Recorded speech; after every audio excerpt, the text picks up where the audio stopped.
নমস্কাৰ সকলোকে। আজি মই ৰঙা কাপোৰ এযোৰ আনিছোঁ আৰু কাপোৰযোৰ আপোনালোককো পিন্ধি মেলি দেখাওঁ বুলি ভাবিছোঁ আৰু দোকানখন খুলিয়ে লগালগ এই কাপোৰযোৰৰ ভিডিঅ' পিন্ধি দেখাওঁ বুলি ভাবিলোঁ। আৰু কাপোৰযোৰ বা এগৰাকীয়ে আকৌ নিচিলালেও হ'ব কৈছে, তেওঁ কাপোৰ চিলাই আৰু দহিও কৰে, সেইকাৰণে দহি নকৰাকৈ এই কাপোৰযোৰ আজি মই আপোনালোকক পিন্ধি দেখাম। আৰু বাও চাগে কাপোৰযোৰ চাওঁ চাওঁ লাগি আছে, সেইকাৰণে ভাবিলোঁ কি নাই, দোকানখন খুলিয়ে মই এই কাপোৰযোৰকে প্ৰথমতে দেখাই লওঁ।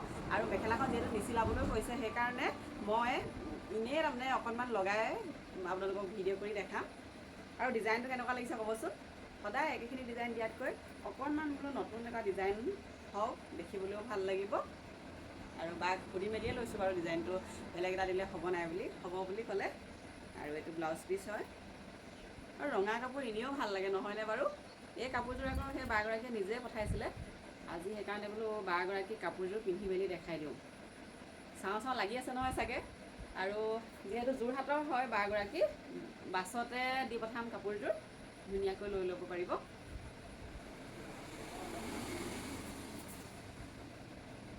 এয়া, আৰু এতিয়া দেৰি নকৰি ব'লক কাপোৰযোৰ পিন্ধি দেখাওঁ।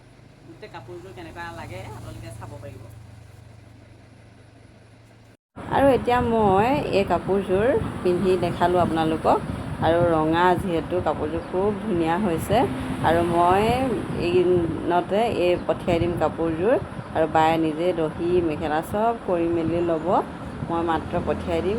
ধন্যবাদ।